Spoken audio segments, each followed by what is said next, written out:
Մարզերում, գյուղերում մեր քաղաքացիների հետ հանդիպելիս ամբողջությամբ հասկանալի է դառնում պատերազմում մեր պարտության իրական պատճառները։ Պարզ երևում է, որ պարտության արմատը ոչ միայն ճակատում էր, այլ դատարկված գյուղերում, կիսաքան դպրոցներում, անջրտի արտերում, ճանապարհ չտեսած գյուղացու, անտեսված ուսուցչի, բուժքրոջ, զինվորի ու զինվորականի կյանքում։ Պատերազմում Հայաստանի պարտության իրական պատճառը հայ ժողովրդի թուլությունը չէր, այլ թույլ պետական համակարգը, ոչ կոմպետենտ ղեկավարությունը եւ ընդհանրապես քաղաքական ոչ դասը, որ վերջին 35 տարում կառուցել էր ազգային անվտանգության ու պաշտպանության սխալ, կեղծ պատկերացում, որն առաջին իսկ լուրջ փորձության, քննության պահին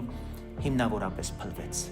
Երբ պետությունն անտեսում է գյուղացու հողը, փոքր բիզնեսը, աշխատողի արժանապատիվ վարձատրությունը, երբ օրենքը չի գործում բոլորի համար, պարտությունն ուշ թե շուտ դառնում է անխուսափելի։ Հիմա խնդիրը նոր փրկիչ գտնելը չէ, այլ վերջապես ուժեղ պետություն կառուցելու որոշումը, արդար դատարաններով, առողջ ու զարգացող տնտեսությամբ, ժամանակակից բանակով եւ պատասխանատու քաղաքական ղեկավարությամբ, որպեսզի այլևս մեր պարտության պատճառը չլինենք մենք ինքներս։